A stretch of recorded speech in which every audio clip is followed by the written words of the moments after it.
অ্যাপোলোনিয়াসের উপপাদ্য। পিথাগোরাসের উপপাদ্যের উপর ভিত্তি করে খ্রিস্টপূর্ব 240 অব্দ থেকে 190 অব্দ পর্যন্ত অ্যাপোলোনিয়াস একটি বিশেষ উপপাদ্য প্রদান করেন, যার মূল ভিত্তি হলো পিথাগোরাসের উপপাদ্য। উপপাদ্যটি হলো ত্রিভুজের যে কোনো দুই বাহুর ওপর অঙ্কিত বর্গক্ষেত্র দ্বয়ের ক্ষেত্রফলের সমষ্টি তৃতীয় বাহুর অর্ধেকের উপর অঙ্কিত বর্গক্ষেত্রের ক্ষেত্রফল এবং ওই বাহুর সমাধিখণ্ডক মধ্যবাহুর উপর অঙ্কিত বর্গক্ষেত্রের ক্ষেত্রফলের সমষ্টির দ্বিগুণ। অর্থাৎ AB square plus AC square equal to BD square plus AD square into 2। বিশেষ নির্বাচন হবে, মনে করি ত্রিভুজ এবিসি এর এডি মধ্যমা বিসি বাহুকে সমদ্বিখণ্ডিত করেছে, মানে BD equal to BC CD. এখন আমাদের প্রমাণ করতে হবে যে AB square plus AC square মানে ত্রিভুজের যে কোনো দুই বাহুর ওপর অঙ্কিত বর্গক্ষেত্রের ক্ষেত্রফলের সমষ্টি equal to 2 into BD square plus AD square. তৃতীয় বাহুর অর্ধেকের উপর অঙ্কিত বর্গক্ষেত্রের ক্ষেত্রফল এবং ওই বাহুকে সমদ্বিখণ্ডিত করা লম্বের উপর অঙ্কিত বর্গক্ষেত্রের ক্ষেত্রফলের সমষ্টির দ্বিগুণ। প্রমাণ: বিসি বাহুর উপর এবং বিসি বাহুর বর্ধিতাংশের উপর এই লম্ব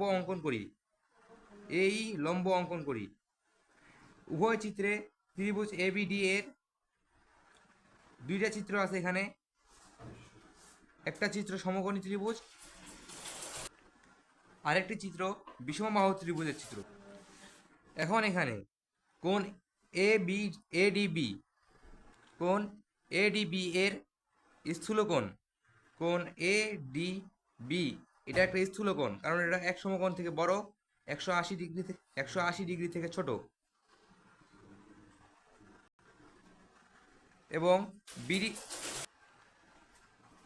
এবং বিডি রেখার বর্ধিতাংশের উপর এডি রেখার লম্ব অভিক্ষেপ ডি। লম্ব অভিক্ষেপ মানে লম্বে ছায়া। এখানে বিডি রেখার বর্ধিতাংশের উপর এডি রেখার লম্ব অভিক্ষেপ ডি। এডি যে মধ্যমা আছে, এটা যে ছায়াটা, এটা হচ্ছে ডি। এখন স্থূলকোণের ক্ষেত্রে পিথাগোরাসের উপপাদ্যের বিস্তৃতি অনুসারে এবি স্কোয়ার ইকুয়াল টু এডি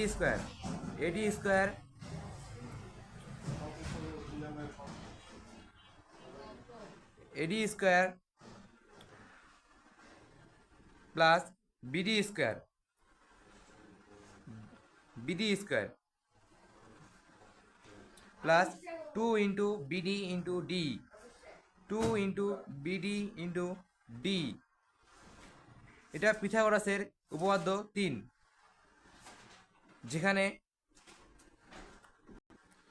যেখানে স্থূলকোণ সম্পর্কে একটি আলোচনা করা হয়েছে। আবার এখানে ত্রিভুজ এসিডি এর কোণ এডিসি সূক্ষ্মকোণ, এই যে কোণ এডিসি সূক্ষ্মকোণ, কারণ এটা 90 ডিগ্রি থেকে ছোট, 0 ডিগ্রি থেকে বড়। সূক্ষ্মকোণের ক্ষেত্রে পিথাগোরাসের একটি উপপাদ্যের বিস্তৃতি আছে, সেটি হচ্ছে AC square equal to AD square plus CD square minus 2 into CD into D. উপপাদ্য 4 মানে AC square equal to AD square plus CD square minus 2 CD into D. এখন দেখো যে ব্যাপারটা এখানে প্রমাণে আছে AB square plus AC square equal to 2 into BD square plus AD square. প্রমাণের মধ্যে কিন্তু সিডি উল্লেখ নাই। আবার AB square plus AC square যোগ করা হয়েছে এখানে। তাহলে আমরাও এখানে এই 1 নাম্বারটা আর 2 নাম্বারটা মানে এবি আর এসি যোগ করব। এখানে দেখো যে ব্যাপারটা এটা যোগ যেভাবে হবে, এখানে বাম পক্ষ সাথে বাম পক্ষ যোগ হবে, এখানে বাম পক্ষের সাথে বাম পক্ষ যোগ হবে এবং ডান পক্ষের সাথে ডান পক্ষ যোগ হবে। মানে AB square plus AC square equal to হবে এবি স্কোয়ারের যেটা ছিল AD square plus BD square plus 2BD into T. আবার এসি স্কোয়ার যেটা ছিল AD square plus CD square minus 2CD into D. এখানে দুইটা এডি স্কোয়ার আছে, তাহলে 2AD স্কোয়ার। আবার আবার বিডি স্কোয়ার ইকুয়াল টু কিন্তু সিডি, কারণ বিসি রেখার উপর এডি মধ্যমা এবং ডি বিসি রেখার মধ্যবিন্দু, তাহলে বিডি ইকুয়াল টু অবশ্যই সিডি হবে। তাহলে বিডি জায়গায় সিডি জায়গায় বিডি বসালে 2BD স্কোয়ার। আবার এখানে minus 2 into CD into D আছে, এখানেও সিডির জায়গায় বিডি বসালে 2 ইন্টু বিডি ইন্টু ডি, তাহলে plus 2 into BD into D আর minus 2 into BD into D. Plus আর মাইনাস কাটা যায়, তাহলে থাকলো এখানে 2AD square plus 2BD square. তাহলে আমাদের প্রমাণ যেটা ছিল প্রমাণটা হয়ে গেছে। সুতরাং AB square plus AC square equal to 2AD square plus BD square প্রমাণিত।